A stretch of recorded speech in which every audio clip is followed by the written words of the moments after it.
Buenos días para todos, mi nombre es Cecilia Imperio. Vamos a continuar con las actividades de educación médica continua del CTI del Hospital Pasteur, pero esta vez nos vamos a focalizar en el aprendizaje de nuestros residentes, fundamentalmente los residentes de primer año. Como todos los años, vamos a realizar un curso de ventilación mecánica, tanto invasiva como no invasiva.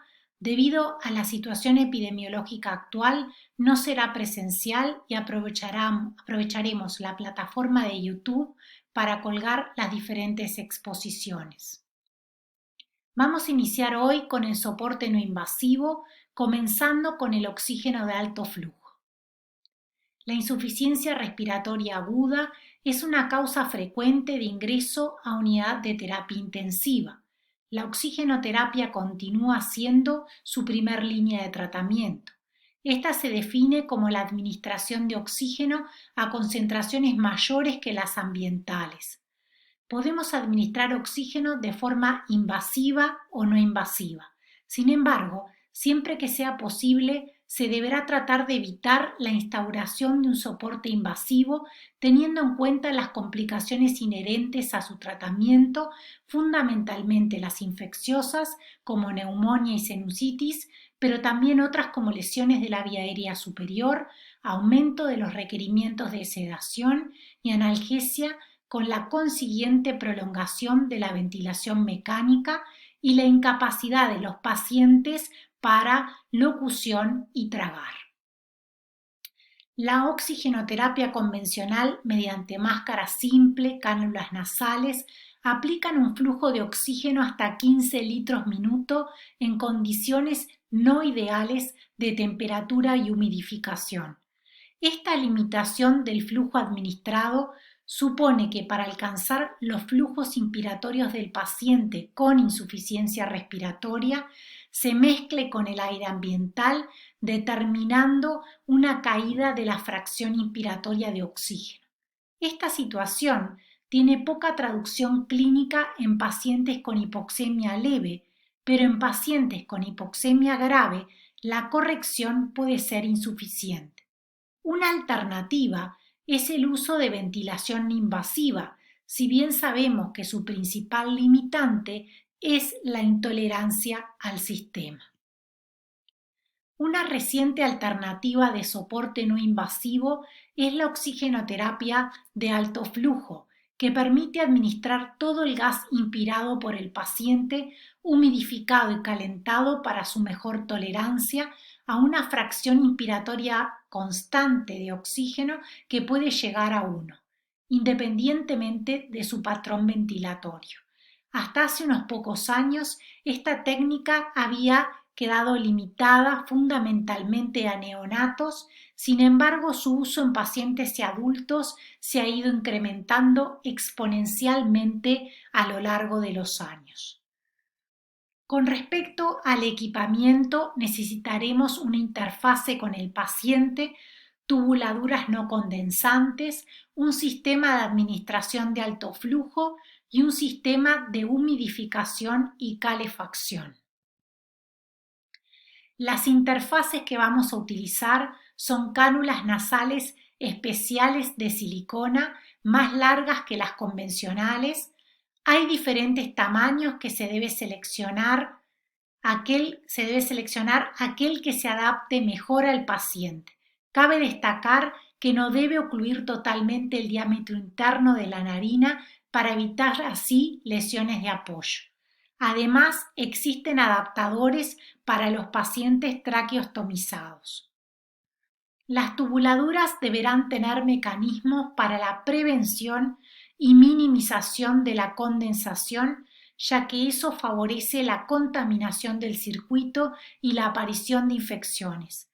Algunas tubuladuras permiten que el vapor de agua difunda hacia afuera a través de la pared de la rama expiratoria antes de que pueda condensarse en forma de líquido dentro del ramal expiratorio o el ventilador.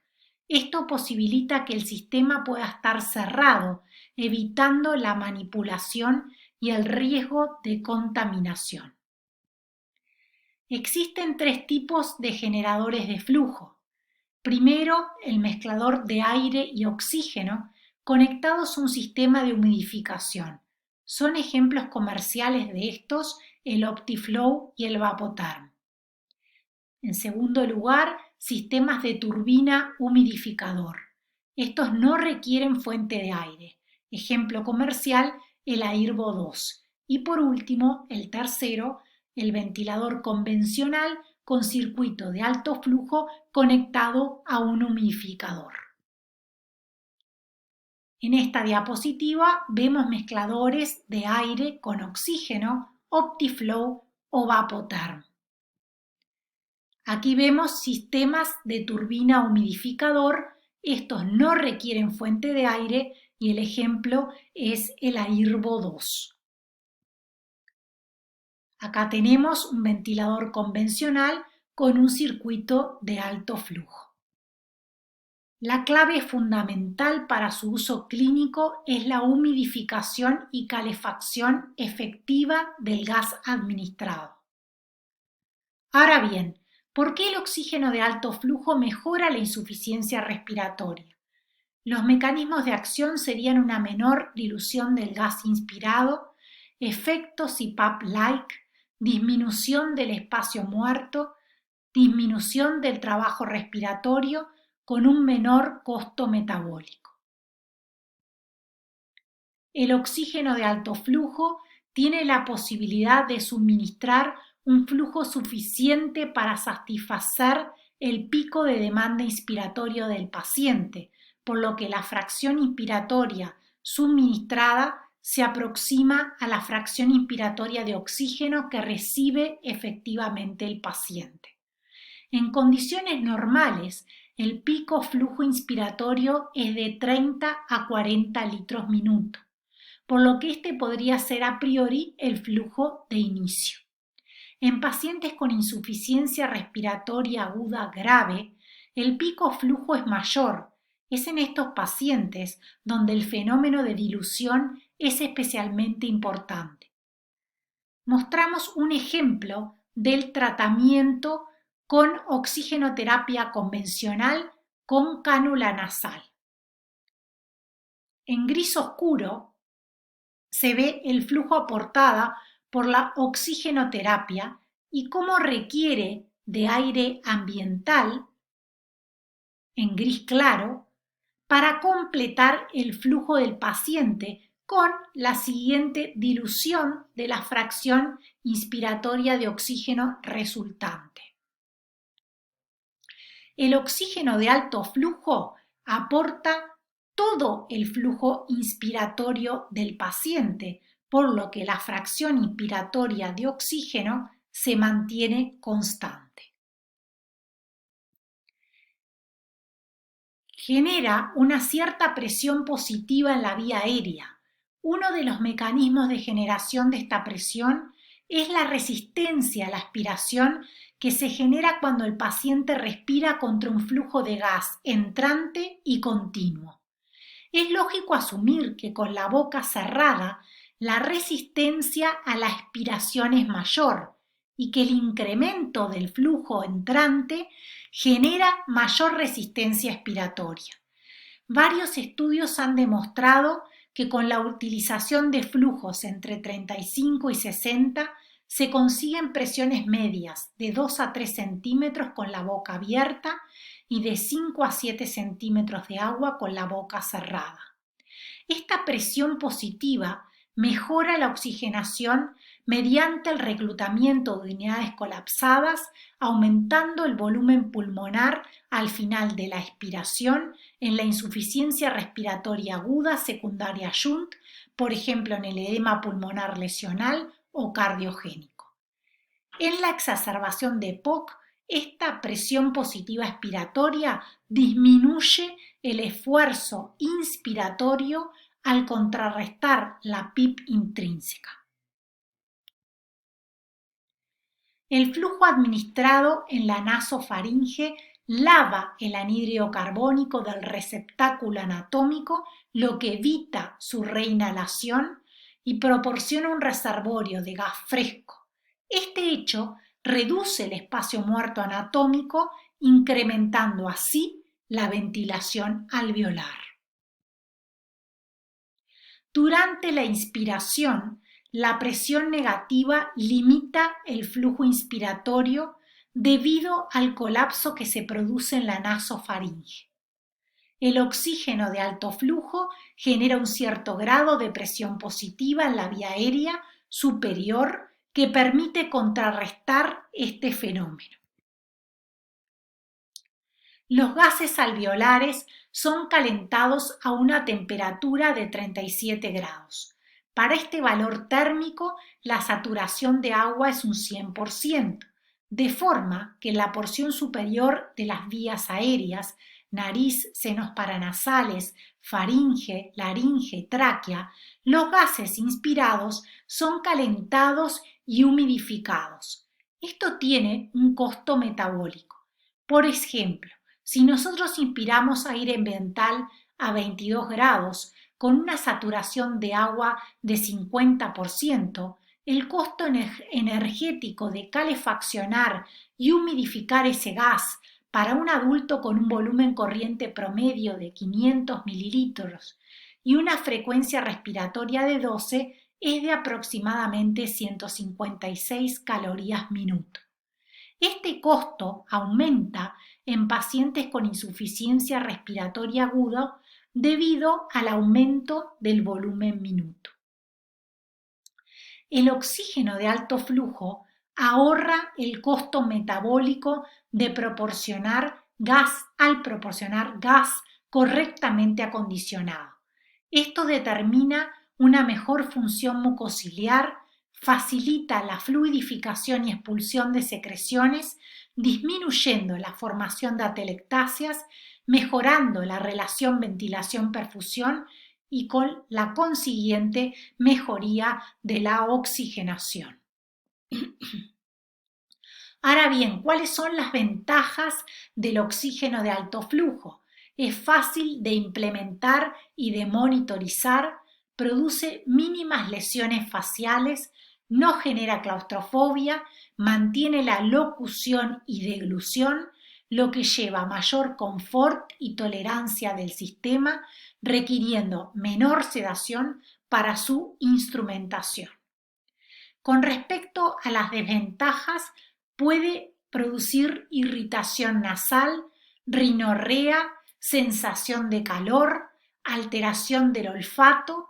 Desde ya destacamos que su incidencia es baja.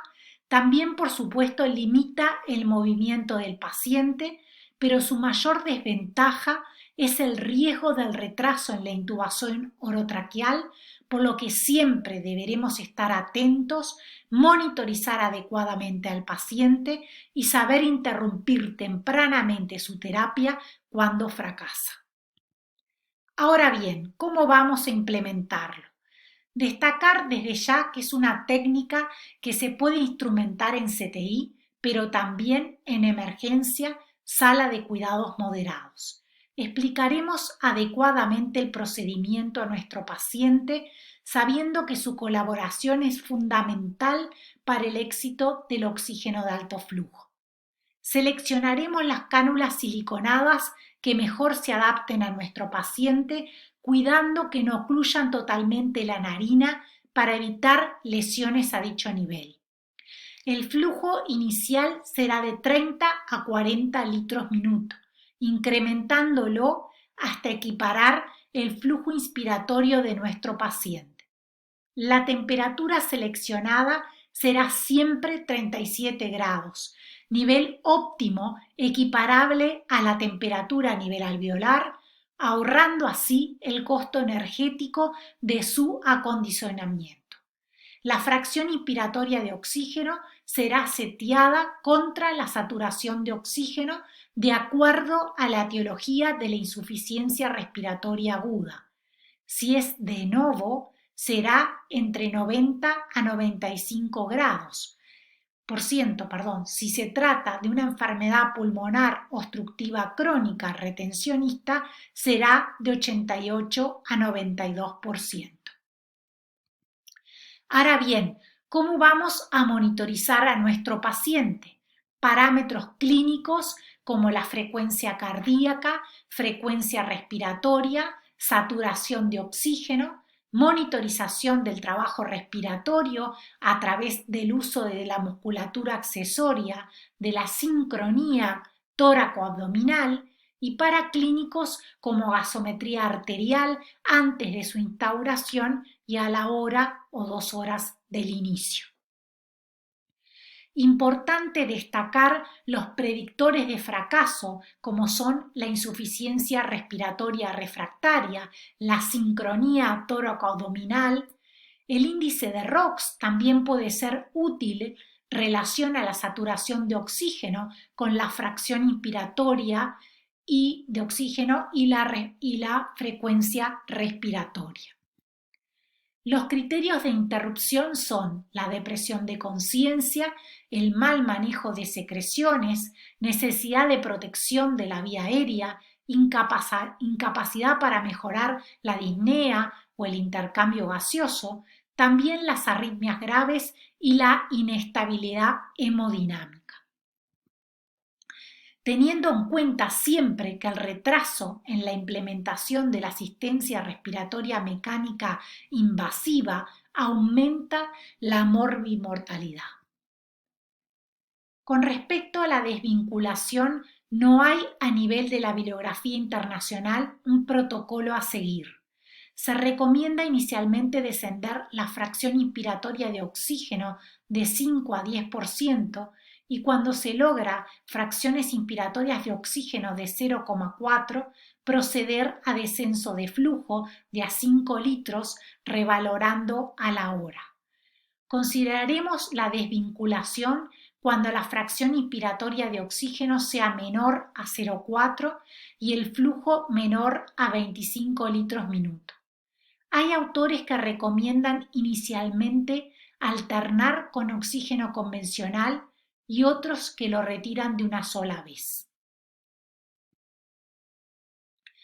¿Cuáles van a ser sus aplicaciones?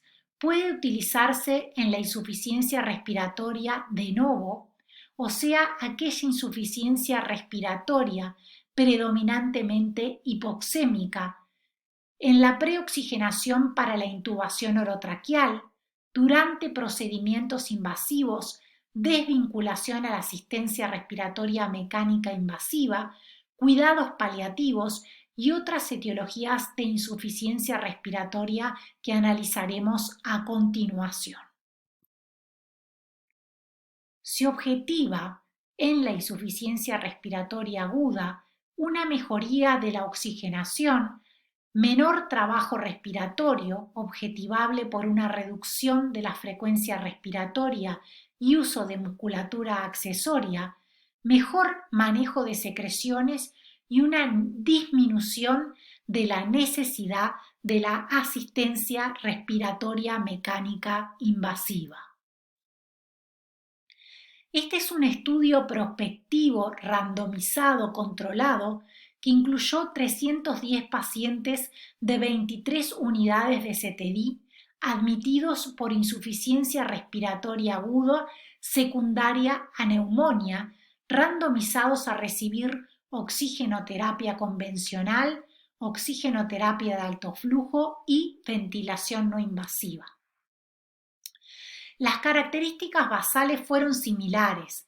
Se preestablecieron criterios de intubación orotraqueal.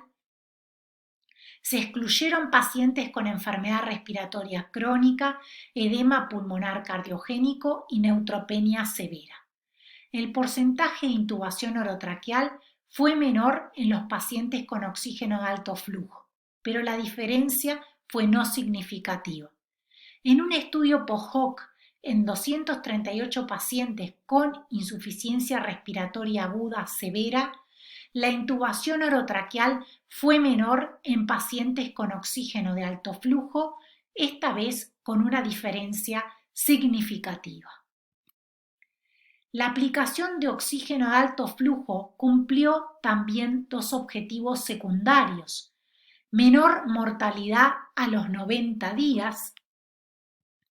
A su vez, se asoció con mayores días libres de asistencia respiratoria mecánica La explicación de estos resultados no está claro, pero lo que sí se sabe es que el volumen corriente de los pacientes con ventilación no invasiva superaba los 9 mililitros kilo, lo cual, como sabemos, incrementa la lesión asociada a la ventilación mecánica por delta P aumentado.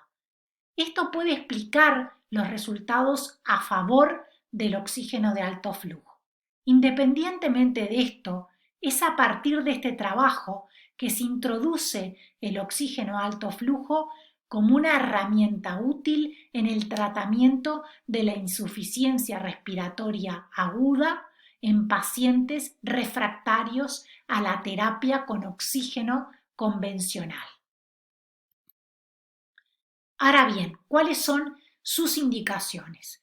Pacientes portadores de un proceso reversible con insuficiencia respiratoria aguda predominantemente hipoxémica que no mejora con tratamiento con oxigenoterapia convencional, capaces de mantener una ventilación espontánea.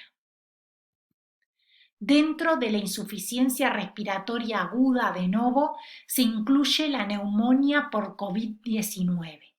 En un estudio retrospectivo de 610 pacientes en China, el oxígeno de alto flujo se asoció con reducción del requerimiento de asistencia respiratoria mecánica invasiva y mortalidad.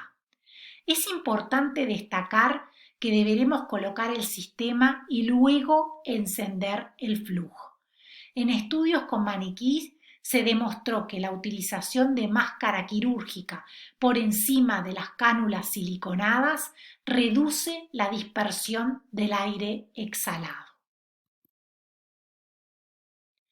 Puede también ser de utilidad en la preoxigenación de la intubación orotraqueal, reduciendo la incidencia de hipoxemia fundamentalmente en pacientes con criterios de vía aérea difícil.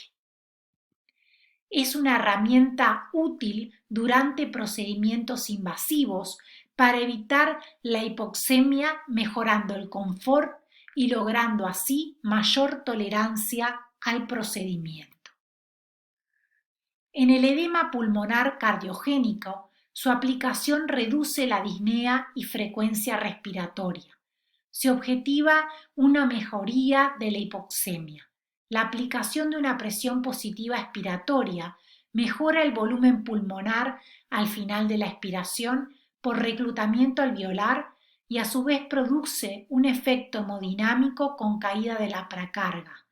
De cualquier manera, sigue manteniendo una indicación clase 1A, la CPAP y la ventilación no invasiva, pero el OAF podría utilizarse en aquellos pacientes con mala tolerancia al sistema. Puede ser una herramienta a utilizar en aquellos pacientes con exacerbación de enfermedad pulmonar obstructiva crónica y mala tolerancia a la ventilación no invasiva. Recordar que la fracción inspiratoria de oxígeno debe ser titulada contra la saturación de oxígeno. En pacientes retencionistas, el objetivo de saturación deberá ser entre 88 y 92% para no inhibir el estímulo respiratorio central. También puede aplicarse en la desvinculación de la asistencia respiratoria mecánica invasiva. En pacientes con bajo riesgo de fracaso, el oxígeno de alto flujo previene la reintubación, como se vio en un estudio que comparó extubación con oxigenoterapia convencional y oxígeno de alto flujo. Se objetivó una reducción de la reintubación de 4,9 en los pacientes con OAF contra 12,2 en pacientes con oxigenoterapia convencional. En grupos de alto riesgo de fracaso no se observaron diferencias entre el oxígeno de alto flujo y la ventilación no invasiva, por lo cual también debe ser considerada como una herramienta útil en la prevención de la reintubación orotraqueal. Cabe destacar que no se recomienda en pacientes que desarrollen hipercapnia durante la prueba de ventilación espontánea, manteniendo en estos la indicación de extubación bajo ventilación no invasiva. Por último, el oxígeno de alto flujo tiene un rol claro en el manejo de la insuficiencia respiratoria de pacientes con criterios de no intubación orotraqueal, con mejoría de la hipoxemia y mejor tolerancia al sistema con respecto a la ventilación no invasiva. En conclusión, el oxígeno de alto flujo constituye una herramienta útil para el tratamiento de la insuficiencia respiratoria aguda que no mejora con oxigenoterapia convencional. Se aplica en CTI, pero también puede utilizarse en emergencia y salas de cuidados moderados, siempre y cuando tengamos un adecuado conocimiento de la técnica, correcta monitorización durante las 24 horas, atentos a la aparición de predictores de fracasos para poder así instrumentar la ventilación mecánica invasiva precozmente, evitando el aumento de la morbimortalidad secundario al retraso en su implementación. Muchas gracias.